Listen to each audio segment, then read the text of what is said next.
Благодарам. Почитувани колешки, почитувани присутни жени и девојки, ви го честитам 8 март и со тоа сакам да го започнам моето обраќање кон вас. Ве поздравувам, господине министре, ве поздравувам амбасадоре Која, Анета, председателката на секцијата на жени во полицијата. И би сакала да истакнам на почетокот дека навистина е тешко сега да одберете зборови со кои што ќе го задржите вниманието на овој аудиториум после вакви комплексни, сеопфатни обраќања во кои што речиси се беше кажано.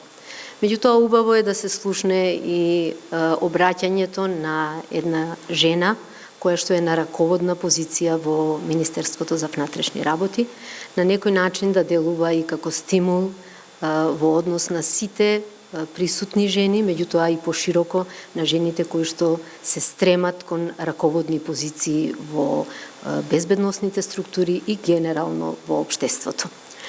Последиците од историската неправда која им е направена на жените низ децении и векови, оставила траги кои што се видливи и денес. Како во општествениот, така и во професионалниот, па и во приватниот живот на голем број на жени во светот. Стереотипите станаат дел од нашата култура и традиција и тие се менуваат тешко и бавно.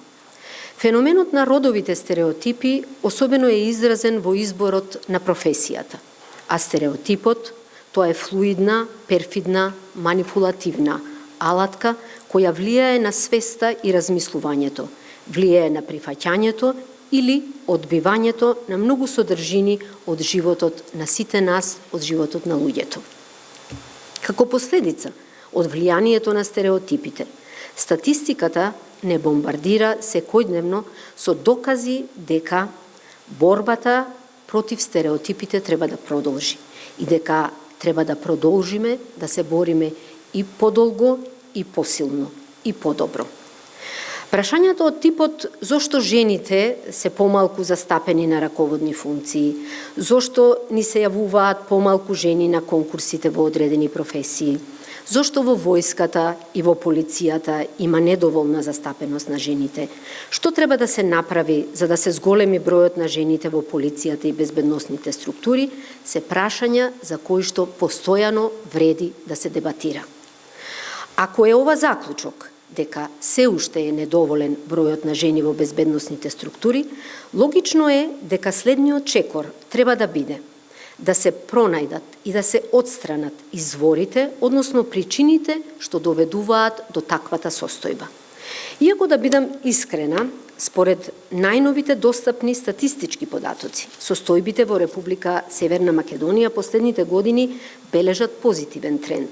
Бројот на девојки, особено во безбедносните структури, бројот на девојки кои аплицираат на конкурсот за полицајци, односно за полицајки, од година во година се зголемува. За неколку години се дуплираше, се приближуваме до бројката од 20% од пријавени на последниот конкурс. Бројот на жени на раководни позиции, на оперативни полициски работни места, континуирано се зголемува. Се повеќе командирки на полициски станици и оделенија се жени, особено сме горди што имаме нови командирки на гранични премини и раководителки на полициски оделенија. Сепак, ова е само почеток. Продолжуваме со несмалено темпо, стремејќи се кон целосна родова еднаквост. Така доаѓаме до прашањата дали континуираниот стрес на кој се изложени вработените во полицијата е причина за помалиот број на жени во овие структури. Дали ова треба да биде една од нашите приоритетни задачи. Генерално, изворите на стрес во полициското работење може да се класифицираат во две општи категории, и тоа на стрес кој произлегува од самиот карактер на работата и на стрес кој произлегува од самата полициска организација. Фактори поврзани со карактеристиките на работните места, а кои континуирано предизвикуваат стрес, се распоредот на работата која често може да биде променлив и да се одрази на приватниот живот и да го наруши балансот помеѓу приватниот и професионалниот живот на жената полициски службеник. Работата во смени, како и работата подолго од полното работно време, често доведуваат до замор, особено ако се има во предвид ограничените можности за користење на дневен одмор на жената. Изложеноста на трауматски настани со кои се сретнуваат полициските службеници во вршењето на секојдневните работни задачи, употребата на средства за присилба, обезбедување на јавни собири, спортски надпревари, присуство на место на настани каде што има сообраќајни незгоди, убиства, насилства, разговор со жртви кои доживеале сексуално и семено насилство, разговор со деца жртви и така натака.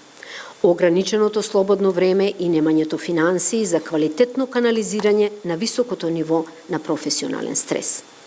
Не помалку значајно е да се има во предвид и работниот контекст и во таа смисла. Особено ја истакнувам карактеристиката на полициската организација, која е со силно утврдена хиерархија, која сама по себе дополнително влијае на психичкиот стрес на полицајките.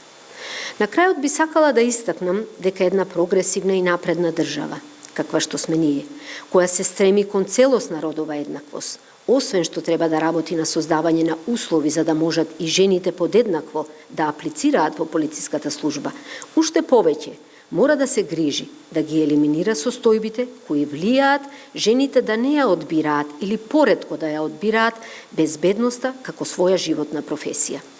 Затоа сосема оправдано е што се почесто во фокусот на интересот се прашања кои се однесуваат на главните професионални катализатори на стрес кај жената вработена особено во полицијата.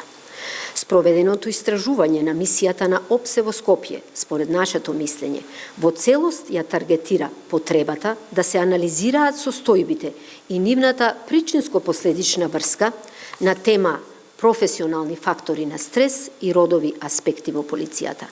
Ваквите истражувања даваат прецизни смерници како и во кој правец треба да ја интензивираме нашата заложба, да ги намалиме причините и последиците од стресот како придружен професионален ризик за вработените жени во полицијата, зашто на тој начин не само што помагаме истите да бидат професионално поуспешни, позадоволни, туку и делуваме во правец на привлекување на повеќе млади жени да ја изберат полицијата како своја професија. Ви благодарам.